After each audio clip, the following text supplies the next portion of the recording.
70ನೇ ಕನ್ನಡ ರಾಜ್ಯೋತ್ಸವದ ಸಂಭ್ರಮಾಚರಣೆಯಲ್ಲಿರುವಂತಹ ನಾಡಿನ ಸಮಸ್ತರೆಲ್ಲರಿಗೂ ಕೂಡ ಕನ್ನಡ ರಾಜ್ಯೋತ್ಸವದ ಶುಭಾಶಯಗಳನ್ನು ಕೋರುತ್ತಾ 1400 ವರ್ಷಗಳ ಹಿಂದೆಯೇ ಕನ್ನಡದ ಕರ್ನಾಟಕದ ಕನ್ನಡಿಗರ ಒಂದು ಕೀರ್ತಿ ಪತಾಕೆಯನ್ನ ಭಾರತದುದ್ದಕ್ಕೂ ಹರಡಿದಂತಹ ಪಸರಿಸಿದಂತಹ ಇಮ್ಮಡಿ ಪುಲಕೇಶಿಯ ಅಥವಾ ಬಾದಾಮಿ ಚಾಲುಕ್ಯರ ಒಂದು ಮಾಹಿತಿಯನ್ನ ಈ ವಿಡಿಯೋದಲ್ಲಿ ನೋಡ್ತಾ ಹೋಗೋಣ.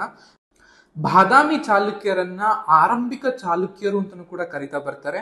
ಇವರ ಒಂದು ಆಡಳಿತ ಕ್ರಿಸ್ತಶಕ 540ರಿಂದ ಕ್ರಿಸ್ತಶಕ 753ರವರೆಗೆ ಇವರು ಆಳ್ವಿಕೆಯನ್ನ ನಡೆಸ್ತಾರೆ. ಸೊ ಇವರ ಆಳ್ವಿಕೆಯ ಅವಧಿ ನಿಮಗೆ ತಿಳ್ಕೊಂಡಿರ್ಬೇಕಾಗತ್ತೆ. ಅದರ ಜೊತೆಗೆ ರಾಜಧಾನಿ ಬಂದು ಬಾದಾಮಿ ಆಗಿರುತ್ತೆ. ಅಂದಿಗೆ ಅದನ್ನ ವಾತಾಪಿ ಅಂತ ಕೂಡ ಕರಿತಾ ಬರ್ತಿದ್ರು. ಇಂದು ಅದನ್ನ ನಾವು ಬಾದಾಮಿ ಅಂತ ಕರಿತೀವಿ. ಅಂಡ್ ಅವರ ಲಾಂಛನವನ್ನ ನೋಡೋದಾದ್ರೆ, ಎಂಬ್ಲಮ್ ಅನ್ನ ನೋಡೋದಾದ್ರೆ, ವರಹ ಅಥವಾ ದೈವಿಕ ಹಂದಿಯಾದಂತಹ ವರಹವನ್ನ ಅವರು ಲಾಂಛನವಾಗಿ ಹೊಂದಿದ್ರು. ಈ ವರಹ ಬಲಮುಖವಾಗಿ ಮುಖವನ್ನ ಮಾಡಿರುತ್ತೆ. ಸೊ ಅದು ಕೂಡ ನಿಮಗೆ ಗೊತ್ತಿರಬೇಕು. ಅಂಡ್ ಸ್ಥಾಪಕ ಬಂದು ಈ ಬಾದಾಮಿ ಚಾಲುಕ್ಯರ ಸ್ಥಾಪಕ ಬಂದು ಜಯಸಿಂಹ ಅನ್ನುವಂತಹ ಅರಸ ಈ ಒಂದು ಚಾಲುಕ್ಯರ ಬಾದಾಮಿ ಚಾಲುಕ್ಯರ ಸಂಸ್ಥಾಪಕನಾಗಿರ್ತಾನೆ. ಅಂಡ್ ಕೊನೆಯ ಅರಸ ಬಂದು 4ನೇ ಕೀರ್ತಿವರ್ಮ ಅನ್ನುವಂಥವ್ರು. ಸೊ ಇವುದು ಬಾದಾಮಿ ಚಾಲುಕ್ಯರ ಒಂದು ಮೂಲವನ್ನ ನೋಡೋದಾದ್ರೆ ಇಡೀ ಕರ್ನಾಟಕವನ್ನ ಆಳಿದಂತಹ ಮೊದಲಿಗರು ಅಂತಲೂ ಕೂಡ ನಾವು ಇವರನ್ನ ಕರಿತಾ ಬರ್ತೀವಿ. ಅಂಡ್ ಇವರು ಅನೇಕ ಶಾಸನಗಳಲ್ಲಿ ಬಾದಾಮಿ ಚಾಲುಕ್ಯರು ತಮ್ಮನ್ನ ತಾವು ಮಾನವ್ಯ ಗೋತ್ರದ ಹರತಿ ಪುತ್ರರು ಅಂತ ಕರ್ಕೊಂಡಿರ್ತಾರೆ. ಅಂಡ್ ಇವರ ಮೂಲದ ಬಗ್ಗೆ ಅಂದ್ರೆ ಈ ಒಂದು ಬಾದಾಮಿ ಚಾಲುಕ್ಯರು ಎಲ್ಲಿಂದ ಬಂದ್ರು, ಯಾವ ಒಂದು ಮೂಲದವರು ಅನ್ನೋದ್ರ ಬಗ್ಗೆ ಹೆಚ್ಚಿನ ಒಂದು ಮಾಹಿತಿಗಳು ಲಭ್ಯವಿಲ್ಲ. ಅಂಡ್ ವಿದ್ವಾಂಸರು ಕೂಡ ಅನೇಕ ಭಿನ್ನಾಭಿಪ್ರಾಯಗಳಿದಾವೆ.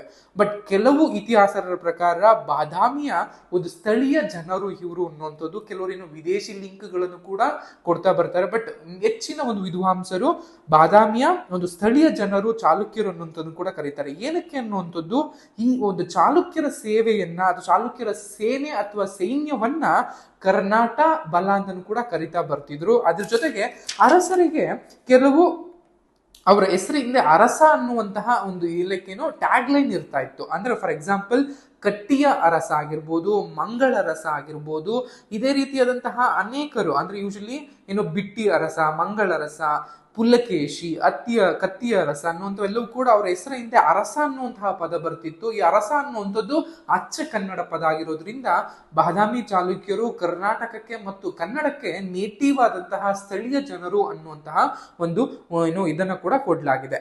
ಅಂಡ್ ಜಯಸಿಂಹ ನಿಮಗೆ ಮೊದಲೇ ಹೇಳಿದಾಗೆ ಬಾದಾಮಿ ಚಾಲುಕ್ಯರ ಸ್ಥಾಪಕ ಬಂದು ಜಯಸಿಂಹ ಆಗಿರ್ತಾನೆ. ಮೊದಲಿಗೆ ಈತ ಬನವಾಸಿಯ ಕದಂಬರಿಗೆ ಸಾಮಂತನಾಗಿರ್ತಾನೆ. ಆ ನಂತರದಲ್ಲಿ ಸ್ವತಂತ್ರನಾಗಿ ಆಡಳಿತವನ್ನ ನಡೆಸ್ಕೋತಾ ಬರ್ತಾನೆ. ಅಂದ್ರೆ ಪುಲಕೇಶಿ ಮೊದಲನೇ ಪುಲಕೇಶಿ ಅಥವಾ 1ನೇ ಪುಲಕೇಶಿ ಮೊದಲ ಒಂದು ಸ್ವತಂತ್ರ ಆಡಳಿತಗಾರನಾಗಿ ಆಗಿರುತ್ತೆ.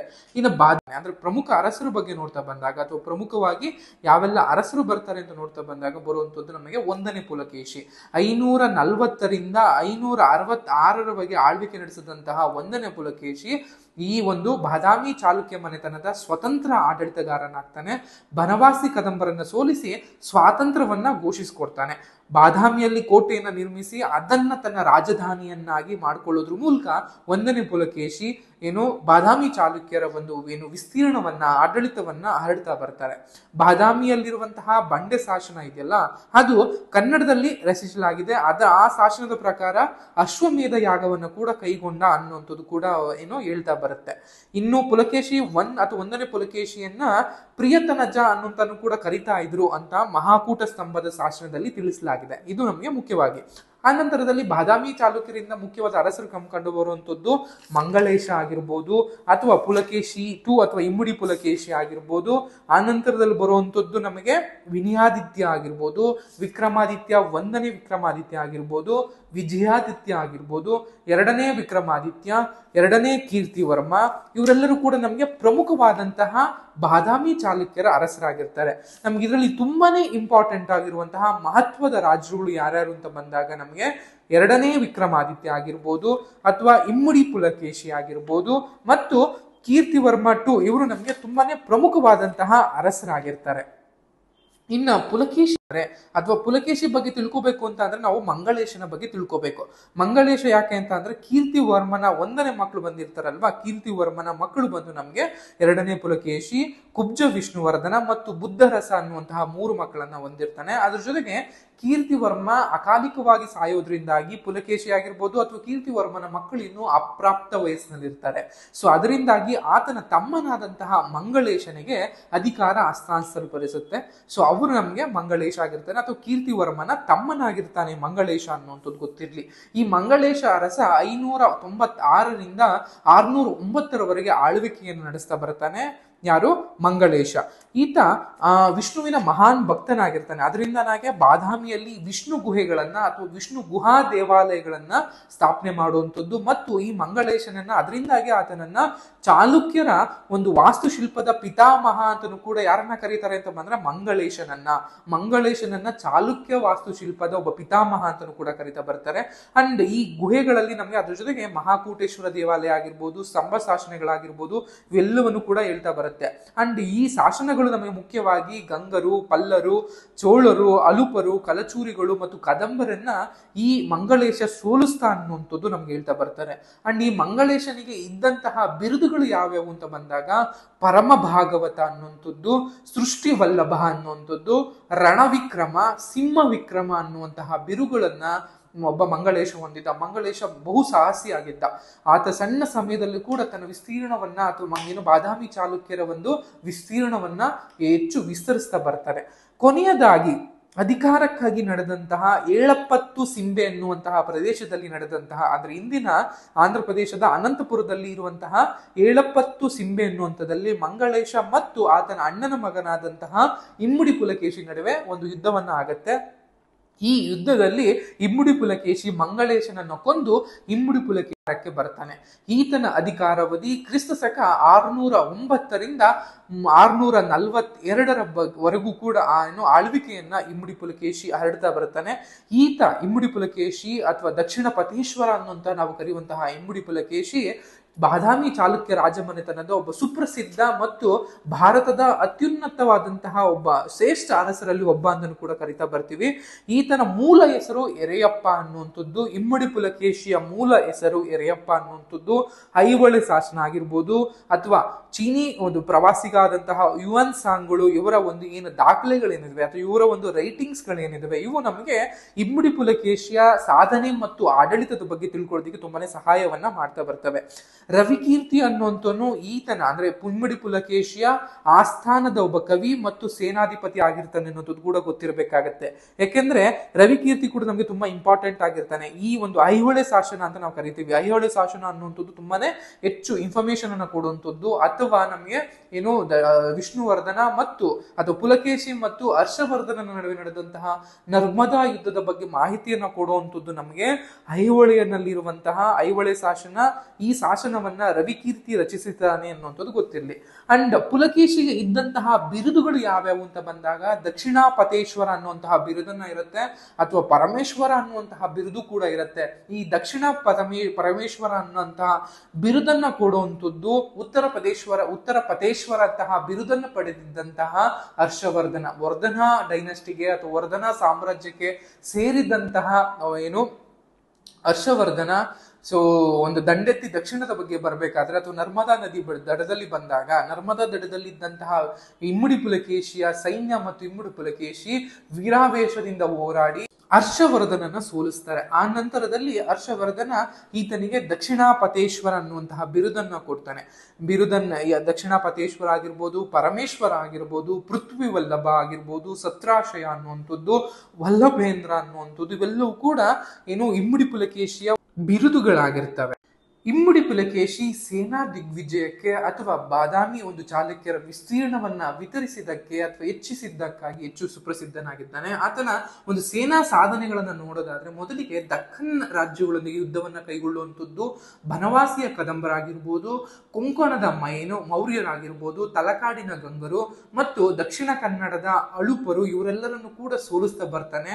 ಅಳುಪರ ರಾಜಧಾನಿಯಾದಂತಹ ಏನು ಕದಂಬ ಮಹಾದೇವಿಯನ್ನು ಕೂಡ ವಿವಾಹ ಆಗ್ತಾನೆ ಅನ್ನುವಂಥದ್ದು ಮತ್ತು ಗಂಗರೊಂದಿಗೂ ಕೂಡ ಏನು ವೈವಾಹಿಕ ಸಂಬಂಧವನ್ನ ಹೊಂದಿರ್ತಾನೆ ಅನ್ನೋದು ಕೂಡ ನಾವು ಕೆಲವು ಶಾಸನಗಳ ಮೂಲಕ ನೋಡ್ತಾ ಬರ್ತೀವಿ. ಆ ನಂತರದ ಮೇಲೆ ಉತ್ತರ ಭಾರತದ ಕಡೆಗೆ ಈತನ ಹೆಚ್ಚು ಸಾಧನೆಗಳನ್ನು ನೋಡ್ತಾ ಬರ್ತೀವಿ.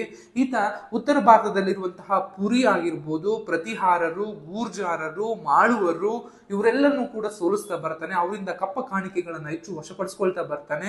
ಆ ನಂತರದಲ್ಲಿ ಮಹಾರಾಷ್ಟ್ರ, ಗುಜರಾತ್ ಇವೆಲ್ಲವೂ ಕೂಡ ಈತನ ಒಂದು ವಶವಾಗ್ತವೆ.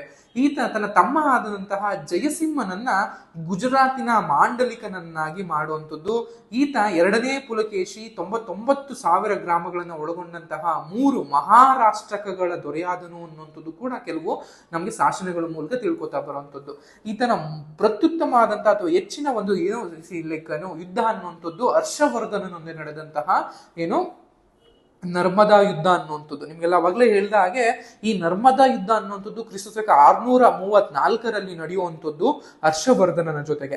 ನರ್ಮದಾ ನದಿ ದಡದಲ್ಲಿ ಹರ್ಷವರ್ಧನನ ಸೋಲಿಸಿ ಹರ್ಷವರ್ಧನನಿಂದ ಪರಮೇಶ್ವರ ಅಥವಾ ದಕ್ಷಿಣ ಪತೇಶ್ವರ ಅನ್ನುವಂತಹ ಬಿರುದನ್ನ ಪಡ್ಕೋತಾನೆ.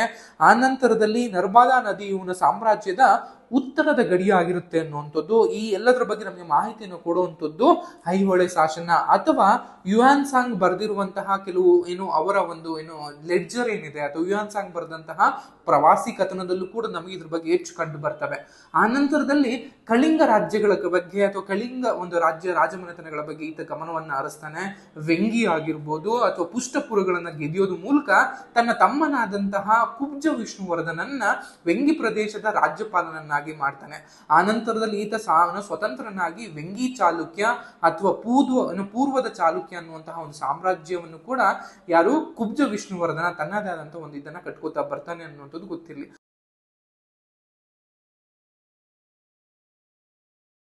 ಬಾದಾಮಿ ಚಾಲುಕ್ಯರ ಇತಿಹಾಸದಲ್ಲಿ ತುಂಬಾ ಇಂಪಾರ್ಟೆಂಟ್ ಆದಂತಹ ಮಹತ್ವದ ಒಂದು ಇತಿಹಾಸ ಅಂತ ಅಂದ್ರೆ ಅಥವಾ ಸಂಘರ್ಷ ಅಂತ ಬಂದಾಗ ಅದು ಪಲ್ಲವ ಮತ್ತು ಚಾಲುಕ್ಯರ ನಡುವಿನ ಸಂಘರ್ಷ ಅಂತಾನೆ ಕರಿತಾ ಬರ್ತೀವಿ.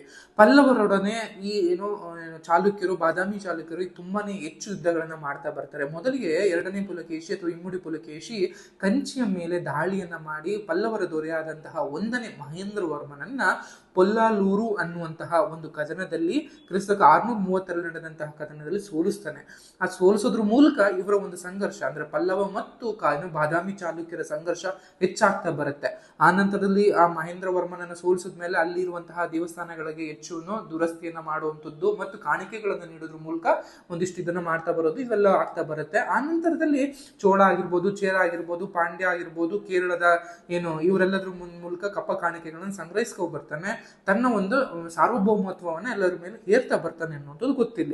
ಆದರೆ ಈ ಸಂಘರ್ಷ ಅನ್ನುವಂಥದ್ದು ಸುಮ್ಮನೆ ಬಿಡ್ಲಿಲ್ಲ. ಕೊನೆಗೆ ಇಮ್ಮಡಿ ಪುಲಕೇಶಿಯನ್ನು ಪ್ರಾಣವನ್ನು ಕೂಡ ತೆಗೆದುಕೊಳ್ತಾ ಬರ್ತದೆ. ಅಂದ್ರೆ ಕ್ರಿಸ್ತ 1642 ಮತ್ತೊಮ್ಮೆ ಕಂಚಿಯ ಮೇಲೆ ಆಕ್ರಮಣವನ್ನ ಮಾಡ್ತಾನೆ. ಆ ಸಮಯದಲ್ಲಿ ಪಲ್ಲವರ ದೊರೆ 1ನೇ ನರಸಿಂಹವರ್ಮ ಯೂಶಲಿ ಏನಿರ್ತಾನೆ ಆತ ಅಲ್ಲಿನ ಪಲ್ಲವರ ಒಬ್ಬ ರಾಜನಾಗಿರ್ತಾನೆ. ಆತನು ಕೂಡ ತುಂಬಾನೇ ದೊಡ್ಡ ಸಾಹಸಿ ಆಗಿರ್ತಾನೆ. ಈ 2ನೇ ಯುದ್ಧದಲ್ಲಿ ಅಥವಾ 642 ನಡೆದಂತಹ ಯುದ್ಧದಲ್ಲಿ ಪೆರಿಯಾಲ್ ಅನ್ನುವಂಥದ್ದು, ಮಣಿಮಂಗಲ ಅನ್ನುವಂಥದ್ದು, ಸುರಮಾರ್ ಕದನಗಳಲ್ಲಿ ಇಮ್ಮಡಿ ಪುಲಕೇಶಿಯನ್ನ 1ನೇ ನರಸಿಂಹ ಸೋಲಿಸ್ತಾನೆ ಅನ್ನುವಂಥದ್ದು ಮತ್ತು ಯುದ್ಧದಲ್ಲೇ ಸಾಯ್ತಾನೆ. ಇಮ್ಮಡಿ ಪುಲಕೇಶಿ ಯುದ್ಧದಲ್ಲೇ ಸಾಯ್ತಾನೆ ಅನ್ನುವಂಥದ್ದು ಕೂಡ ನಮ್ಗೆ ಅಲ್ಲಿ ಇರುವಂಥದ್ದು. ಆ ಮೂಲಕ ಪಲ್ಲವ ಅರಸನಾದಂತಹ 1ನೇ ನರಸಿಂಹವರ್ಮ ವಾತಾಪಿಕೊಂಡ ಅನ್ನುವಂತಹ ಬಿರುದನ್ನು ಕೂಡ ಪಡಿತಾನೆ ಅನ್ನುವಂಥದ್ದು ಗೊತ್ತಿರಲಿ. ಇಮ್ಮಡಿ ಪುಲಕೇಶಿಗೆ ಸಂಬಂಧಪಟ್ಟಂತಹ ಮಾಹಿತಿ. ಆ ನಂತರದಲ್ಲಿ ಬಾದಾಮಿ ಚಾಲುಕ್ಯರ ಒಂದು ಸಾಹಿತ್ಯ ಮತ್ತು ಶಿಕ್ಷಣಕ್ಕೆ ಅಥವಾ ಸಾಹಿತ್ಯಕ್ಕೆ ನೀಡಲ್ಪಟ್ಟಂತಹ ಕೊಡುಗೆಯ ಬಗ್ಗೆ ನಾವು ನೋಡೋದಾದ್ರೆ, ಸಾಹಿತ್ಯ ಅನ್ನುವಂಥದ್ದು ಮುಖ್ಯವಾಗಿ ನಮ್ಗೆ ಅವಾಗ ಸಂಸ್ಕೃತದಲ್ಲಿ ಇದ್ದಿದ್ದಂಥದ್ದು. ಅದ್ರ ಜೊತೆಗೆ ಕನ್ನಡವನ್ನು ಕೂಡ ಸಾಹಿತ್ಯದಲ್ಲಿ ಬಳಸ್ಕೋತ್ರ ಬಂದ್ರು ಇವ್ರಕ್ಕೆ, ಯಾಕಂದ್ರೆ ಕನ್ನಡದಲ್ಲೂ ಕೂಡ ಹೆಚ್ಚು ಒತ್ತುಗಳನ್ನ ಕೊಡ್ಲಾಗ್ತಾ ಬಂತು ಅನ್ನುವಂಥದ್ದು. ಚಾಲುಕ್ಯರು ಸಂಸ್ಕೃತ ಮತ್ತು ಕನ್ನಡ ಎರಡೂ ಭಾಷೆಗಳನ್ನ ಪೋಷಣೆ ಮಾಡ್ತಾ ಬರ್ತಾರೆ. ಇವರ ಕಾಲದಲ್ಲಿ ಪ್ರಮುಖವಾಗಿ ಶಾಸನಗಳು ಕೂಡ ಕಂಡು ಬರ್ತವೆ. ನಾಟಕಗಳಾಗಿರ್ಬೋದು, ಕೃತಿಗಳಾಗಿರ್ಬೋದು, ಇವೆಲ್ಲವೂ ಕೂಡ ಬರ್ತವೆ. ಶಾಸನಗಳ ಬಗ್ಗೆ ನೋಡೋದಾದ್ರೆ ಮೊದಲಿಗೆ ಬಾದಾಮಿ ಶಾಸನ ಅನ್ನುವಂಥದ್ದು ನಮಗೆ ಬಾದಾಮಿ ಶಾಸನ ಲಭ್ಯ ಇರುವಂಥದ್ದು ಕನ್ನಡ ಭಾಷೆಯಲ್ಲಿ. ಅದನ್ನ ಕಪ್ಪೆ ಹರಭಟನ ಶಾಸನ ಅಂತಲೂ ಕೂಡ ಕರಿತೀವಿ. ಅಂಡ್ ಕನ್ನಡದ ಮೊದಲ ತ್ರಿಪದಿಯನ್ನ ಹೊಂದಿರುವಂತಹ ಶಾಸನ ಯಾವುದು ಅಂತ ಬಂದಾಗ ಬಾದಾಮಿಯಲ್ಲಿರುವಂತಹ ಶಾಸನ ಕಪ್ಪೆ ಅರಭಟನ ಶಾಸನ ಅಂತಲೂ ಕೂಡ ಕರಿತೀವಿ. ಅದ್ರ ಜೊತೆಗೆ ಮಹಾಕೂಟ ಸ್ತಂಭ ಶಾಸನ ಅನ್ನುವಂಥದ್ದು ಕೂಡ ಇದೆ, ಅದು ಸಂಸ್ಕೃತದಲ್ಲಿದೆ. ಇನ್ನೊಂದು ಐಹೊಳೆ ಶಾಸನ ಅನ್ನುವಂಥದ್ದು ಅದು ಕೂಡ ಸಂಸ್ಕೃತದಲ್ಲಿದೆ. ಇನ್ನು ನಾಟಕಗಳ ಬಗ್ಗೆ ಬಂದಾಗ, ಅದು ಸಾಹಿತ್ಯಕ್ಕೆ ಬಂದಾಗ ನಮಗೆ ಕೌಮುದಿ ಮಹೋತ್ಸವ ಅನ್ನುವಂತಹ ಯೂಶಲಿ ಇಮ್ಮಡಿ ಪುಲಕೇಶಿ ಸೊಸೆಯಾದಂತಹ ಅವರು ನಮಗೆ ಇವರೆಲ್ಲೂ ಕೂಡ ಹೆಚ್ಚು ಕೌಮುದಿ ಮಹೋತ್ಸವ ಅನ್ನುವಂತಹ ಪುಸ್ತಕವನ್ನ, ನಾಟಕವನ್ನು ಕೂಡ ಬರಿತಾ ಬರ್ತಾರೆ. ಸೊ ಇನ್ನು ಕೃತಿಗಳಿಗೆ ಬಂದಾಗ ಕರ್ನಾಟೇಶ್ವರ ಕಥಾ ಅನ್ನುವಂತಹ ಒಂದು ಕೃತಿಗಳನ್ನು ಕೂಡ ರಚನೆ ಎನ್ನುವಂಥದ್ದು ನಿಮಗೆ ಗೊತ್ತಿರಲಿ. ಇನ್ನು ಆರ್ಥಿಕತೆಗೆ ಬಂದಾಗ ಬಾದಾಮಿ ಚಾಲುಕ್ಯರ ಕಾಲದಲ್ಲಿ ಕೃಷಿಗೆ ಒಂದು ಪ್ರಾಥಮಿಕ ಉದ್ಯೋಗವಾಗಿರುತ್ತೆ. ಕೃಷಿಗೆ ಹೆಚ್ಚು ಒತ್ತನ್ನ ಕೊಡ್ತಾರೆ. ಅದರಿಂದಾಗಿ ನೀರಾವರಿಗೋಸ್ಕರ ಅನೇಕ ಕೆರೆಗಳನ್ನ ನಿರ್ಮಾಣವನ್ನ ಮಾಡ್ತಾ ಬರ್ತಾರೆ. ಈ ಕೆರೆ ನಿರ್ಮಾಣಗಳ ಬಗ್ಗೆ ಶಿಗ್ಗಾಂವ್ ತಾಮ್ರ ಘಟಕ ಶಾಸನಗಳು ಅಥವಾ ತಾಮ್ರ ಶಾಸಕ ಫಲಕ ಶಾಸನಗಳು ಏನಿದಾವೆ ಹೆಚ್ಚು ನಮಗೆ ಮಾಹಿತಿಯನ್ನ ಕೊಡ್ತಾರೆ. ಇವರ ಕಾಲದಲ್ಲಿ ಭೂಕಂದಾಯ ಏನಿರುತ್ತೆ, ಟ್ಯಾಕ್ಸ್ ಏನಿರುತ್ತೆ, ಅದನ್ನ ಸಿದ್ದಯ್ಯ ಅಂತಾನೂ ಕೂಡ ಕರಿತಾ ಬರ್ತಾರೆ. ಆ ರೀತಿಯಾದಂತಹ ಒಂದು ಟ್ಯಾಕ್ಸ್ ಅನ್ನ ಇತ್ತು. ಅದ್ರ ಜೊತೆಗೆ ಅನೇಕ ತೆರಿಗೆಗಳಿದ್ವು. ಅರ್ಜೆಂಕ ಅನ್ನುವಂಥದ್ದು, ಬಿರ್ನೋಡೆ ಅನ್ನುವಂಥದ್ದು, ಪನ್ನಯ್ಯ ಅನ್ನುವಂತಹ ಕೆಲವು ಏನು ಕಂದಾಯಗಳನ್ನು ಕೂಡ ಇಟ್ಕೊಂಡಿದ್ರು. ಅಂಡ್ ಇವರು ಕಾಲದಲ್ಲೂ ಕೂಡ ಶ್ರೇಣಿಗಳು ಅನ್ನುವಂತಹ ವ್ಯಾಪಾರಸ್ಥರ ಒಂದು ಸಂಘಗಳು ಕೂಡ ಇದ್ವು. ಅವನ್ನ ಶ್ರೇಣಿ ಅಂತಾನೂ ಕೂಡ ಕರಿತಾ ಇದ್ರು. ಅಂಡ್ ಬಾದಾಮಿ ಚಾಲುಕ್ಯರೊಂದಿಗೆ ಹೆಚ್ಚು ಒಂದು ಹೊರದೇಶಿ ಅಥವಾ ವಿದೇಶಿ ವ್ಯಾಪಾರಗಳನ್ನ ಕೊಡ್ಕೊಳ್ಳುವಿಕೆಯನ್ನ ಮಾಡ್ತಾ ಬಂದಿದ್ರು ಅನ್ನುವಂಥದ್ದು. ಅಂಡ್ ಬಾದಾಮಿ ಚಾಲುಕ್ಯರು ನಮಗೆ ಆಡಳಿತ ಅಥವಾ ಇಮ್ಮಡಿ ಪುಲಕೇಶಿ ಎಷ್ಟು ಇಂಪಾರ್ಟೆಂಟು ಅಷ್ಟೇನೆ ಕಲೆ ಮತ್ತು ವಾಸ್ತುಶಿಲ್ಪಕ್ಕೂ ಅಷ್ಟೇನೆ ಇಂಪಾರ್ಟೆಂಟ್. ಇವರ ಕಾಲದಲ್ಲಿ ಮಾಮೂಲಿ ಗುಹಾ ದೇವಾಲಯಗಳಾಗಿರ್ಬೋದು ಅಥವಾ ಸ್ವತಂತ್ರ ದೇವಾಲಯಗಳಾಗಿರ್ಬೋದು, ಇವೆಲ್ಲವೂ ಕೂಡ ನಮಗೆ ತುಂಬಾನೇ ಇಂಪಾರ್ಟೆಂಟ್ ಆಗಿರ್ತವೆ. ಇವರ ಕಾಲದಲ್ಲಿ ಕಟ್ಟಲ್ಪಟ್ಟಂತಹ ಐಹೊಳೆಯಲ್ಲಿ ಲಾಡ್ಕಾನ್ ದೇವಾಲಯ ಆಗಿರ್ಬೋದು, ಕೊಂಟಿಗುಡಿ ಆಗಿರ್ಬೋದು, ದುರ್ಗಾ ದೇವಾಲಯ, ಉಚ್ಚಿಮಲ್ಲಿ ಗುಡಿ, ಮೇಗುತಿ ದೇವಾಲಯ, ರಾಮಲಿಂಗ ದೇವಾಲಯ, ರಾವಣಗಡಿ ಆಗಿರ್ಬೋದು, ಬಾದಾಮಿನಲ್ಲಿ ಕಂಡು ಬರುವಂತಹ ಬಾದಾಮಿ ಗುಹಾ ದೇವಾಲಯಗಳು ಅಥವಾ ಕೇವ್ ಟೆಂಪಲ್ಸ್ ಗಳಾಗಿರ್ಬೋದು, ಪಟ್ಟದ ಕಲ್ಲಿನಲ್ಲಿರುವಂತಹ Virupaksha temple, Malegitti temple, Bhutanatha temple, Galaganatha ಗುಡಿ, ಜೈನ ನಾರಾಯಣ ಗುಡಿ, ಕಾಡಸಿದ್ದೇಶ್ವರ ಗುಡಿ, ಮಲ್ಲಿಕಾರ್ಜುನ ಗುಡಿ, ಇವೆಲ್ಲವೂ ಕೂಡ ಇವರು ಎಷ್ಟು ಮಟ್ಟಕ್ಕೆ ಸಾಹಿತ್ಯಕ್ಕೆ ಜೊತೆಗೆ ಅಥವಾ ಆಡಳಿತದ ಜೊತೆಗೆ ವಾಸ್ತುಶಿಲ್ಪಕ್ಕೂ ಹೆಚ್ಚು ಒತ್ತನ್ನ ಕೊಟ್ಟರು ಅನ್ನೋದು ನಮಗೆ ತಿಳಿತಾ ಬರ್ತದೆ. ಈ ಚಾಲುಕ್ಯರ ಒಂದು ಶೈಲಿನಲ್ಲಿ ನಾಗರ ಶೈಲಿಯ ದೇವಾಲಯಗಳನ್ನು ಕೂಡ ಕಾಣಬಹುದು ನಾವು. ಅದರ ಜೊತೆಗೆ ದಕ್ಷಿಣದ ಲೈಕ್ ದ್ರಾವಿಡ ಶೈಲಿನಲ್ಲೂ ಕೂಡ ನಮಗೆ ವಾಸ್ತುಶಿಲ್ಪವನ್ನ ಕಾಣ್ತಾ ಬರ್ಬೋದು. 100ಕ್ಕೂ ಹೆಚ್ಚು ದೇವಾಲಯಗಳನ್ನ ಬಿಲ್ಡ್ ಮಾಡಿರುವಂತಹ, ಕಟ್ಟಿರುವಂತಹ ಕೀರ್ತಿ ಬಾದಾಮಿ ಚಾಲುಕ್ಯರಿಗೆ ಸಲ್ಲುತ್ತೆ. ಇದಿಷ್ಟು ದಕ್ಷಿಣ ಪತೇಶ್ವರನಾದಂತಹ ಇಮ್ಮಡಿ ಪುಲಕೇಶಿ ಅಥವಾ ಇಮ್ಮಡಿ ಪುಲಕೇಶಿ ಪ್ರತಿನಿಧಿಸುವಂತಹ ಬಾದಾಮಿ ಚಾಲುಕ್ಯರ ಒಂದು ಸಾಮ್ರಾಜ್ಯಕ್ಕೆ ಸಂಬಂಧಪಟ್ಟಂತಹ ಮಾಹಿತಿ. ಈ ಮಾಹಿತಿ ನಿಮ್ಗೆ ಇಷ್ಟ ಆಗಿದೆ ಅಂತ ಭಾವಿಸ್ತಾ ಈ ವಿಡಿಯೋ ಎಂಡ್ ಮಾಡ್ತಾ ಇದ್ದೀನಿ. Thank you.